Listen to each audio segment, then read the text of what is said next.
Dostoevsky wrote in The Idiot, spoken through the character of Prince Mishkin, that beauty will save the world. Solzhenitsyn actually mentioned this in his Nobel Prize acceptance speech. What do you think Dostoevsky meant by that? Was he right? Well, I guess it's the divine that saves the world, let's say. You could say that by definition. And then you might say, well, are there pointers to that which will save the world or that which eternally saves the world? And the answer to that, in all likelihood, is yes. And that's maybe truth and love and justice and the classical virtues, beauty, perhaps in some sense foremost among them. That's a difficult case to make, but definitely a pointer. Which direction is the arrow pointing? Well, the arrow is pointing up. No, I think that which it points to is what beauty points to. It transcends beauty. It's more than beauty. And that speaks to the divine. It points to the divine. Yeah, and I would say again, by definition, because we could define the divine in some real sense. So one way of defining the divine is, what is divine to you is your most fundamental axiom. And you might say, well, I don't have a fundamental axiom. Then I would say, that's fine, but then you're just confused because you have a bunch of contradictory axioms. And you might say, well, I have no axioms at all. And then I'd say, well, you're just epistemologically ignorant beyond comprehension if you think that, because that's just not true at all. So you don't think a human being can exist within contradictions? Well, yeah, we have to exist within contradiction, but when the contradictions make themselves manifest, say in confusion with regard to direction, then the consequence of that technically is anxiety and frustration and disappointment and all sorts of other negative emotions. But the cardinal negative emotion signifying multiple pathways forward is anxiety. It's an entropy signal. But you don't think that kind of entropy signal can be channeled into beauty, into love? Why does beauty and love have to be clear, ordered, simple? Well, I would say it probably doesn't have to be, it can't be reduced to clarity and simplicity. Because when it's optimally structured, it's a balance between order and chaos, not order itself. If it's too ordered, if music is too ordered, it's not acceptable. It sounds like a drum machine. It's too repetitive. It's too predictable. It has to have, well, it has to have some fire in it, yes, along with the structure. I was in Miami doing a seminar on Exodus with a number of scholars, and this is a beauty discussion. When Moses first encounters the burning bush, it's not a conflagration that demands attention. It's something that catches his attention. It's a phenomena, and that means to shine forth. And Moses has to stop and attend to it, and he does.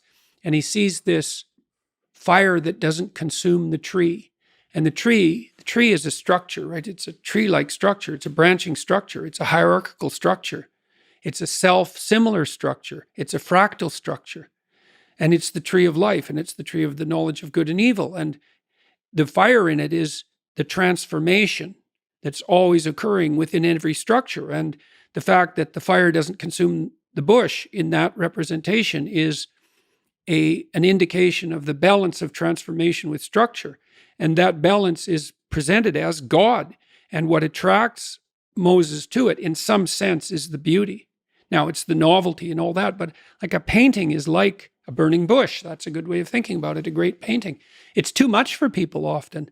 You know, my house was and will soon be again completely covered with paintings inside. And it was hard on people to come in there because, well, my mother, for example, would say, well, why would you want to live in a museum? And I'd think, well, I would rather live in a museum than anywhere else in some real sense. But beauty is daunting. It scares people. They're terrified of buying art, for example, because their taste is on display. And they should be terrified because generally people have terrible taste. Now, that doesn't mean they shouldn't foster it and develop it. And you know, when you put your taste on display, really exposes you. Even to yourself as you walk past it. Oh, definitely. Every day. Absolutely. This is who I am. Yeah, well, and look how mundane that is, and look how trite it is, and look at how cliched it is, and look at how sterile or too ordered it is, or too chaotic. Or how quickly you start to take it for granted because you've seen it so many times. Well, if it's a real piece of art, that doesn't happen.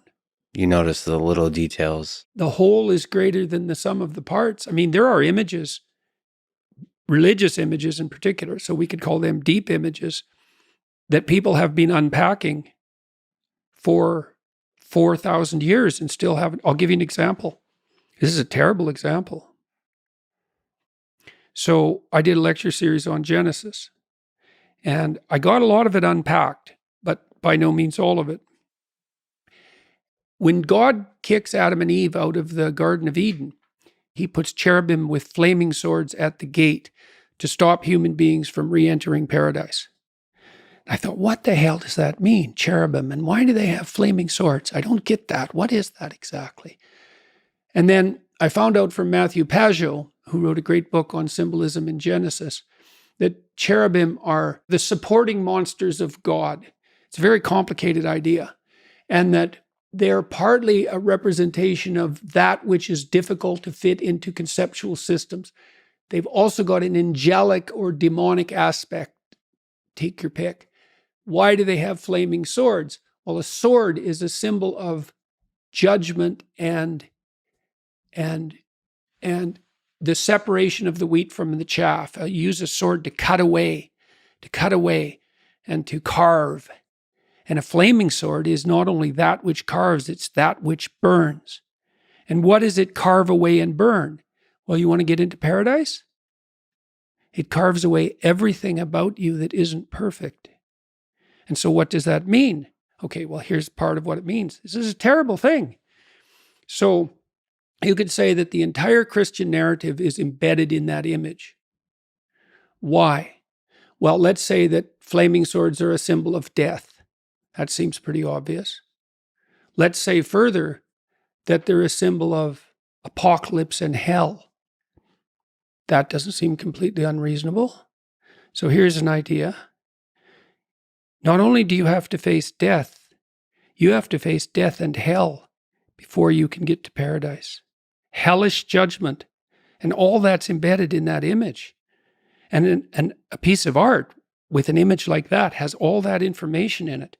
And it shines forth in some fundamental sense. It reaches into the back tendrils of your mind at levels you can't even comprehend and grips you. I mean, that's why people go to museums and gaze at paintings they don't understand. And that's why they'll pay, what's the most expensive objects in the world? If it's not carbon fiber racing yachts, it's definitely classic paintings, right? It's high-level technological implements, or it's classic art. Well, why are those things so expensive? Why do we build temples to house the images? Even secular people go to museums. I'm secular. Well, are you in a museum? Yes. Are you looking at art? Yes. Well, what makes you think you're secular then? It's arguable that the thing many, many centuries from now that will remain of all of human civilization will be our art. Well, not even the words. Well, a book has remained a very long time, right? The biblical writings. Not that long. No, a few millennia. That's right. But that's in the full arc of living organisms. Yeah. Perhaps will not be. Well, we have images we have artistic images that are at least 50,000 years old, right? That have survived. And some of those they're already profound in their symbolism. By we, do you mean humans? Yeah, we found them. Yeah. And they've lasted that long. And then think about Europe. Secular people all over the world make pilgrimages to Europe. Well, why? Because of the beauty. Obviously. I mean, that's self-evident. And it's partly because there are things in Europe that are so beautiful, they take your breath away, right? They make your hair stand on end. They fill you with a sense of awe. And we need to see those things. It's not optional. We need to see those things. The cathedrals. I was in a cathedral in Vienna, and it was terribly beautiful, Terribly beautiful. Well, it was terribly beautiful. Is beauty painful for you? Is that the highest form of beauty? It really challenges you? Oh, definitely. Yeah. I got a good analysis of the statue of David. Michelangelo's statue says, you could be far more than you are. That's what that statue says. And this cathedral, we went down into the understructure of it, and there were 3 floors of bones. from the plague. And there they all are. And then that cathedral's on top of it. It's no joke to go visit a place like that. No, it rattles you to the core. And our religious systems have become propositionally dubious. But there's no arguing with the architecture, although modern architects like to, with their sterility and their giant middle fingers erected everywhere. But beauty is a terrible pointer to God. And a secular person will say, well, I don't believe in God. It's like, have it your way. You cannot move forward into the unforeseen horizon of the future except on faith. And you might say, well, I have no faith. It's like, well, good luck with the future then, because what are you then, nihilistic and hopeless and anxiety-ridden? And if not, well, something's guiding you forward. It's faith in something or multiple things, which just makes you a polytheist, which I wouldn't recommend. Well, let me